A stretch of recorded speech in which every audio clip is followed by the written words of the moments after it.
Well, hello there. Thanks for joining us here on New Vision TV. This is the Handshake. My name is Lynn Komdisha.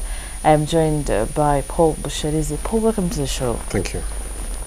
Paul, I'm reading somewhere that civil society organizations want the government to explain a certain 408 billion shillings discrepancy in the cost of the multi-billion-dollar international specialized hospital project.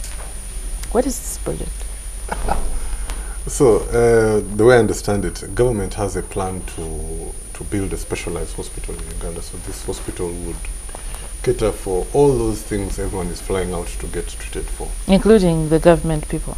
Especially, I think especially the government people. So, so that's a plan.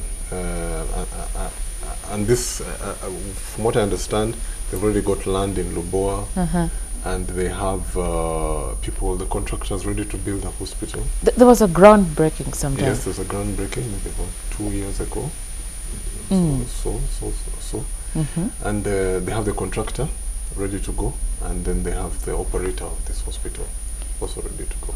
Okay, there is an investor somewhere in this whole project. Okay. So the way the government or whatever structured it is like it's a public-private partnership arrangement. Okay.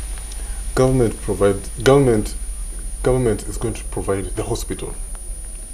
It intends to provide the hospital. Yes, it intends to provide the hospital, and they will run it.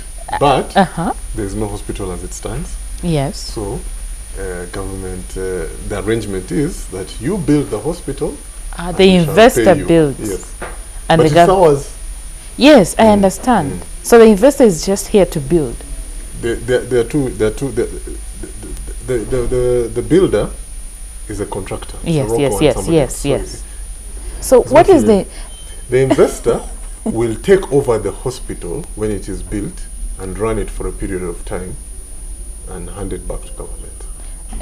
Clearly, you're confusing me because as we go on into this report, there's a promissory note of government saying, you know, we will give you 100% support. We're even guaranteeing you that you know, any losses we will cover. And now you're telling me an investor is going to take. Please explain. Let's break it down. Yes. So government, the land is there. Said we're going to build a hospital on that land. Okay. Now, so government says I don't have the money to build a hospital. I don't have the money to put brick on mortar to build a hospital. So they say, no problem, we shall build it. But we need you to pay us for building it, of course, just a contractor. Yes, You know, a contractor goes and builds workers' house or understandable. The government says, well, what we will do, we will pay you when you finish, and we'll pay you over 6 years. Now that is the promissory note. So government writes to them and says, we shall pay you. Is writing to the investor? To the contractor. Good. Stroke investor. Yeah. Okay, let's keep it simple. Right in the contractor, say, you're going to finish according to our plan. You're going to finish, let's just say, in 2021 in February. Right. So your first payment will be due in March. So we write a thing like a post-dated check. March 30th, we pay you. Next payment will be in September of 2021. Like that, until you finish over 6 years. Right. Now, there's a bit of a confusion. It's not a guarantee, because a guarantee would be that the investor says, look, even me, I don't have the money to build. So what we do, let me go and borrow, and you tell the bank that if I fail to pay, you shall pay. You as a government of Uganda. That's a guarantee. Here it's not that. What it is here is that the guys say, look, for us guys to get that money, we need proof that you will pay us when we finish the building. Just proof. So the guys go with that promissory note to the bank and say, these guys are going to pay us. We're going to borrow the money, these guys are going to pay us. If they fail to finish, because even the promissory notes are not automatic, they come when you're finished, and we have accepted, all of us, that this is what we wanted, and you've built what we wanted. Now, if this guy contractor goes halfway through and he fails, government of Uganda says, well, the promissory note doesn't come into effect. So it's not a guarantee. Until the project has been completed. Exactly. It's not a guarantee. But we are using it as a guarantee. And look, it's not an unusual way of payment. I know embassies in this town where I have my land, an embassy, let's just say the embassy of Wakanda wants a building in Kampala. I say, okay, fine, I have a building here. Wakanda brings me the plans of the building they want. They do me a contract saying that they will pay me for 20 years in rent. I go to the bank. I tell them, look, I need to build this thing. This is the contract that they will pay me if I build it. The bank lends me the money against the contract. I build the building. It's about the same thing. Okay. Yes. That bit I understand. Yes. So why are the civil society organizations complaining and worried? Well, I mean, the civil society have okay, let's just say the citizens of Uganda. If you say civil society, it sounds like Ugandans have a right to question. Absolutely. You know, and some of the questions are, how did we choose these guys? Exactly. Was there a process? Yes. Secondly, why should we? Okay, now we are we're hung on to guarantee. It's not a guarantee. It's the promissory note. But you know, the civil society are pushing. Why are you guaranteeing? Which is, if it was a guarantee, it's a legitimate question. Why are you guaranteeing? And even if it's not a guarantee and it's promissory notes, you know, it still goes back to how did you get these guys and why are you giving them promissory notes, under what circumstances? So, you know, hopefully, you know, there will be a discussion and people will clear the air either way.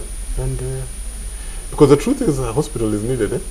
I understand, but the way you're saying people will, I mean, we need to bring this, we need to know these things. Yes, these two groups, the government and the opposition and the people who are opposed or questioning the deal. They're not really opposed, they just want clarity. There's a discrepancy they say exists and they suspect this is a loan and blah blah. Well, I imagine they might have some information that I personally don't have, and if they are within their rights to ask if it's a loan, where's the money? You say you've missed a Ugandan. Oh, so the contractor slash. So this is the interesting thing. There's a construction consortium. Yes. Which is going to build under those arrangements I told you. They will only get paid after they're finished. Then, when these guys finish building and government says, thank you very much, this is the hospital we're talking about, sign off. Another group, an Italian group, which runs the Italian hospital, will come to manage that hospital. To put systems in place. Yes. So in effect, they are kind of like two investors, isn't it? There's the contractor guys. Because an investor is a person who puts in money with the hope of a return. And the contractors are not being paid on the spot. They expect to be paid later, so we can say the investors. But then there's the other guys who are going to come and oversee the operations. So what am I supposed to do right now? As a Ugandan? Yes. You should be following this very keenly and ask your questions. Absolutely. Yes, because your money, it's the taxpayers' money at the end of the day. Well, how long do you think it's going to take? I think the plan was to build it in 3 years, I think. It will be a 3-year build, I think. Yeah.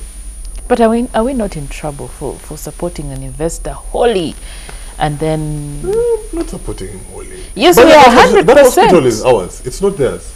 Yeah, remember? And covering their losses. What if they don't finish? They're not covering any losses. If they don't finish, then that's their problem, not ours. Okay, we'll be stuck with some ugly, what do you call it? Some ugly makeshift, some ugly building that's not finished. But they will take the loss. They will take the loss, not us. Yeah, not us. Oh, perfect. Thank you, Paul. Thank you.